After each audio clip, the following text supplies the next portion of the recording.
Dear friends, कैसे हैं आप सब। आई होप कि आप सभी लोग ठीक होंगे, अच्छे होंगे।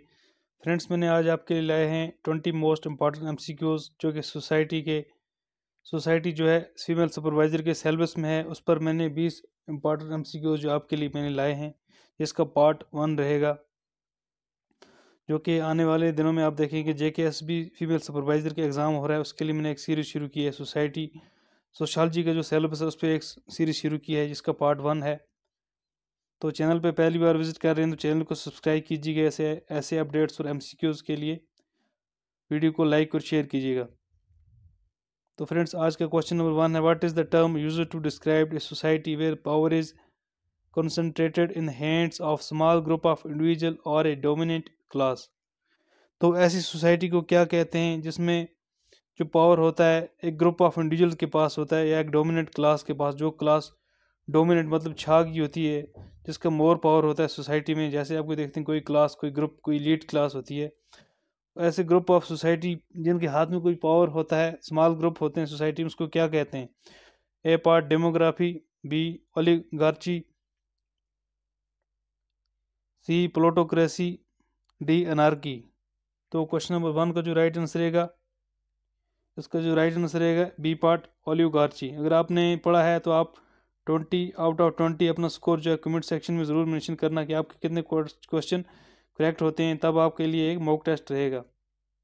क्वेश्चन नंबर 2 है, which of the following is not considered as a basic institution of society. तो इसमें से बेसिक इंस्टीट्यूशन कौन से को नहीं कहते हैं सोसाइटी में? Family, education, religion, sports.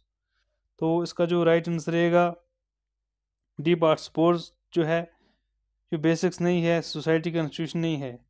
उसके बाद फैमिली भी आप देख सकते हैं, बेसिक्स होता है किसी भी सोसाइटी का। एजुकेशन भी ज़रूरी होती है सोसाइटी के लिए, रिलीजन भी ज़रूरी होता है। ये चीज़ें जो है बुनियादी चीज़ें हैं, फैमिली, एजुकेशन, सोसाइटी। स्पोर्ट्स जो है इसकी बुनियादी ज़रूरत नहीं है सोसाइटी की। क्वेश्चन नंबर 3 है, what is the term for group within society that share a common social and culture background and may possess its own language, religion and customs.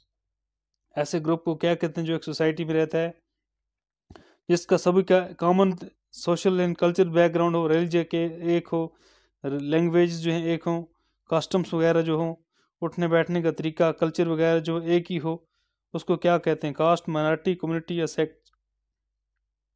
Question number 3 का जो right answer रहेगा C part community. उसको कहते हैं community जिनका cultural background एक ही हो, language एक हो, रिलीजन एक, उसको कम्युनिटी कहते हैं। क्वेश्चन नंबर 4 है, which sociologist coined the term bureaucracy to describe hierarchical organization governed by formal rules and procedures। तो टर्म ब्यूरोक्रेसी किसने इंट्रोड्यूस की है? हायरार्चिकल ऑर्गेनाइजेशन, गवर्नमेंट जो फॉर्म जिसको हम कहते हैं। ब्यूरोक्रेसी किसने डिस्क्राइब की थी? किस टर्म जो है किसने दी है? Karl Marx, Max Weber, Emile Durkheim, Auguste Comte. तो उसका जो राइट आंसर रहेगा 4 का बी पार्ट, मार्क्स वेबनर ने ब्यूरोक्रेसी टर्म इंट्रोड्यूस की है। बी पार्ट इसका राइट आंसर होगा। Question number 5, which concept refer to the process by which cultural traits are spread from one society to another through contact and interactions. ऐसे concept को क्या कहते हैं जिसमें कल्चरल ट्रेड्स होते हैं, स्प्रेड होते हैं एक सोसाइटी से दूसरी सोसाइटी में? Assimilation, globalisation, ethnocentrism, the sub culture, या डी पार्ट सब कल्चर। तो ऐसा जो ग्लोबली जिसको मतलब ट्रेड्स होते हैं, ट्रांसफर होते हैं एक सोसाइटी से दूसरी सोसाइटी में, उसको कहते हैं। 5 का जो राइट आंसर रहेगा बी पार्ट ग्लोबलाइजेशन। उसको कहते हैं ग्लोबलाइजेशंस। ये इसको हम टर्म इस तरह से कहते हैं, फ्री फ्लोइंग ऑफ सर्विस और products from one country to another countries. Globalisation में क्या होता है, आप देखते हैं एक वर्ल्ड होती है, इसमें बहुत सारे कंट्रीज होते हैं। इसकी जो सर्विस होती है, मतलब एक कंट्री की दूसरी कंट्री में जाती है सर्विस, चाहे एजुकेशन हो, मेडिकल सर्विस हो, हेल्थ हो, या कोई प्रोडक्ट्स हो, एक कंट्री से दूसरी कंट्री में जाते हैं। इस तरह से मतलब उनके जो ट्रेड्स होते हैं, कल्चर ट्रेड्स भी फैलते हैं, उसको कहते हैं ग्लोबलाइजेशन। क्वेश्चन नंबर 6 है, इन sociology what term describe the involuntary exclusion of certain group of from the benefit of society due to their race, gender or socio economic status.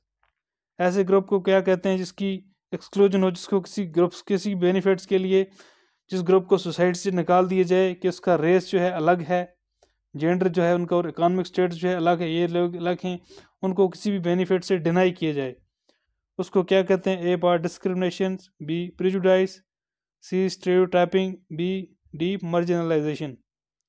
Question number 6 का जो right answer रहेगा D, marginalization कहते हैं ऐसा group जिसको किसी भी benefits के लिए डिनाई किया जाए, जिसको ग्रुप को कोई फ़ायदा ना हो, किस बेस पे कि उनकी society, race, socio economic status जो अलग है, उसको कहते हैं मार्जिनलाइजेशन। डी पार्ट इसका जो होगा राइट आंसर रहेगा। Question number 7. What is the term for the process by which individuals learn the norms, value and behavior of society through socializations? ऐसे प्रोसेस को क्या कहते हैं जिसमें कोई पर्सन जो होता है individual norms, values and behaviour of society through socialization के जरिए, सोसाइटी के जरिए सीखता है। Assimilation, acculturation, social interactions, enculturation. Question number 7 को जो राइट आंसर रहेगा D part, enculturation. Question number 8 है which of the following is an example of primary group in sociology? Workplace, colleagues, sports, B sports, C family, religious, congregation. तो 8 का जो right answer रहेगा C part, family. Primary family जो है primary group है society का। Society में जो है प्राइमरी ग्रुप क्या है सोशियोलॉजी में? Family. Question number 9, which of the following is not a major agent of socialisation? Family, peace, government, media. Question number 9 का जो राइट आंसर रहेगा सी पार्ट, गवर्नमेंट जो है मेजर एजेंट नहीं है सोशलाइजेशन की। उसके बाद पीस, फैमिली, मीडिया, ये सब सोशल एजेंट्स हैं सोसाइटी के। क्वेश्चन नंबर 10 है what term is used to describe by process by which individuals or group adopted the cultural traits of another group often due to social pressure or influence? एक ऐसा group of society जो किसी pressure की वजह से या और किसी वजह से क्या करे, अडॉप्ट कर रहे अनदर कल्चर ग्रुप, किसी एक दूसरे कल्चर का जो कोई अडॉप्ट कर ले उसको क्या कहते हैं? एक कल्चर जो होगा जैसे हमारा जम्मू कश्मीर के कोई कल्चर होगा किसी सोसाइटी का, वो कोई वेस्टर्न कल्चर या फिर और कोई कल्चर अडॉप्ट कर रहे उसको क्या कहते हैं? A part assimilation, B acculturation, C cultural diffusion, C culture relativism. तो 10 का जो राइट आंसर रहेगा guys B part, acculturation. Culturation mean to adopt the culture of other society, दूसरी सोसाइटी के कल्चर को अडॉप्ट करने को एक्लचरेशन कहते हैं। जब कोई कल्चर, कोई पर्सन या कोई सोसाइटी एक दूसरे कल्चर को अडॉप्ट कर रहे उसको कहते हैं एक्लचरेशन। क्वेश्चन नंबर 11 है which sociological perspective view society as a complex system composed of various parts that work together to maintain stability and order? जो क्वेश्चन नंबर 11 का जो राइट आंसर रहेगा सी पार्ट, स्ट्रक्चरल फंक्शनलिज्म कहते हैं उसको।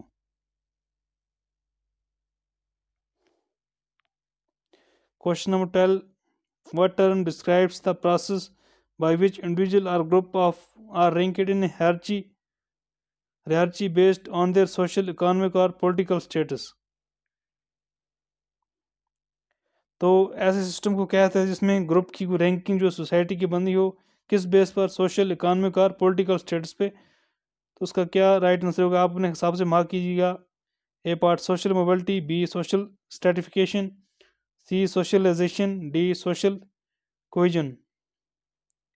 तो 12 का जो राइट आंसर रहेगा बी पार्ट, सोशल स्ट्रेटिफिकेशन कहते हैं उसको, जिसमें क्या होता है group of rank in hierarchy based on their, ऐसे ग्रुप को रैंकिंग दी जाए किसके बेस पे? सोशो इकोनॉमिक और पॉलिटिकल स्टेटस की बेस पे, उसको कहते हैं सोशल स्ट्रेटिफिकेशन। किसी भी इंडिविजुअल की में इसको सोसाइटी में उसको इकोनॉमिक और सोशल या पॉलिटिकल बेस पे रिकॉग्नाइज किया जाए उसको सोशल सर्टिफिकेशन कहते हैं। क्वेश्चन नंबर 13 है, which sociological concept refer to the behaviour, belief and norms that a society or culture regard as appropriate for males and females. 13 का जो राइट आंसर रहेगा 13 का जो राइट आंसर रहेगा B part, gender role. Gender role इसमें play करता है।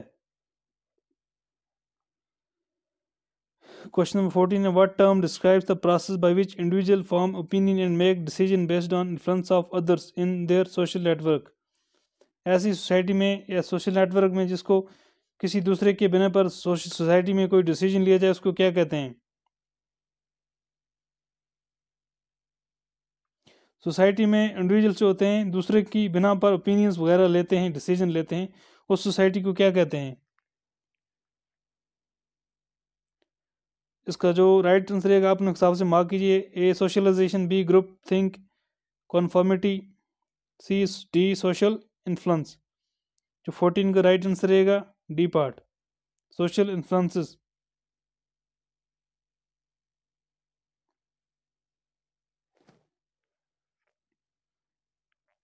उसको कहते हैं सोशल इन्फ्लुएंस कहते हैं। Question 50, which sociological perspective focuses on the ways in which individual construct their social reality through shared symbol and meaning.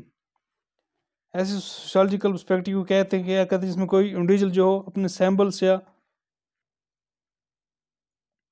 किसमें अपनी जो सोशल रियलिटी है कंस्ट्रक्ट करने उसको अपने सिंबल के जरिए जिसका इजहार किया उसको क्या कहते हैं? A structural functionalism, B conflict theory, C symbolic interactionism, D feminist theory. 15 का जो राइट आंसर रहेगा C symbolic interactionism. Question number 16 है, which of the following is not a characteristic of social institutions? A, it is permanent and unchanging. B, it serves as specific function in society. C, it goes by formal rules and norms. It is structured and organized. तो ऐसा कौन सा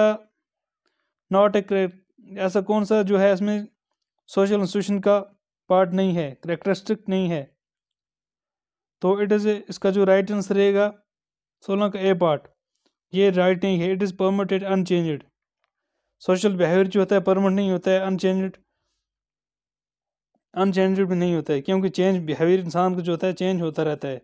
तो ये इसका जो right answer रहेगा ये नहीं है, बाकी सब इसके राइट हैं। ये वाला जो ए पार्ट है रॉन्ग है। Question number 17, which sociological concept refer to the process by which individual or group are isolated on excluded from mainstream society often due to discrimination and prejudice? 17 का आप अपने हिसाब से मार्क कीजिए। में ऐसा सोशोलॉजिकल कंसेप्ट जिसमें कोई इंडिविजुअल या group of individual isolated exclude किए गए हों सोसाइटी से, फ्रॉम मेन स्ट्रीम सोसाइटी, किसी बड़ी सोसाइटी से जिनको अलग किया गया हो, जिनको मिसाल तौर तहस्सुब की बिना पे या डिस्क्रिमिनेशन की बिना पे अलग किए गए हो, उसको क्या कहते हैं?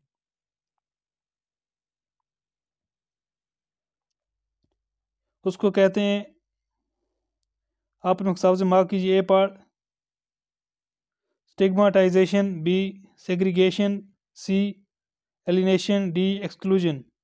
तो इसका जो राइट आंसर रहेगा उसको कहते हैं सेग्रीगेशन। किसी भी सोसाइटी को डिस्क्रिमिनेट करके दूसरी सोसाइटी से अलग किया जाए उसको कहते हैं सेग्रीगेशन। कास्ट के बेस पर, प्रेजुडाइज के बेस पर या फिर ऊंच नीच के बेस पर अलग किया जाता है कभी कभी सोसाइटीज़ को। ये फलानी सोसाइटी हम वहाँ नहीं जाएंगे, ये वह हम उसके साथ इंटरेक्ट नहीं करेंगे, उन सोसाइटी को अलग किया जाता है उसको बोलते हैं सेग्रीगेशन। क्वेश्चन नंबर 18 है, what do you understand by patriarchal society? ऐसी सोसाइटी जो बाप की तरफ से चलती आ रही हो। A society dominated by men, B a society dominated by women, C a society where there is a equality between men and women, the D is का नन ऑफ अबोव। तो 18 का जो राइट आंसर रहेगा A society dominated by men, patriarchal society उसको कहते हैं। बाप की तरफ से सोसाइटी जो होती है उसको कहते हैं सोसाइटी डोमिनेटेड बाय मेन। उसका जो राइट आंसर रहेगा ए पार्ट। क्वेश्चन नंबर 19 है, which was the first country to allow women to vote. ऐसा कौन सा मुल्क है जिसने पहला मुल्क है जिसने वुमेन्स को राइट दिया है वोट देने का। सऊदी अरबिया है, इंडिया है, न्यूजीलैंड है, रशिया है। तो 19 का जो राइट आंसर रहेगा न्यूजीलैंड, जो पहला कंट्री बना जिसने राइट दिया है वुमेन्स को वोट देने का।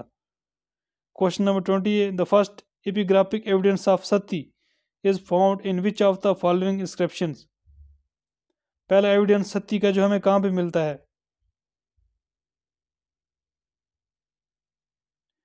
इसका जो राइट आंसर है आप हमसे अपने हिसाब से मार्क कीजिए। A iron pillar inscription of Bhagna Gupta, B Junagadh inscription of Rudradaman, C Allahabad pillar inscription of Samudragupta, D Madhuban inscription of Harsha.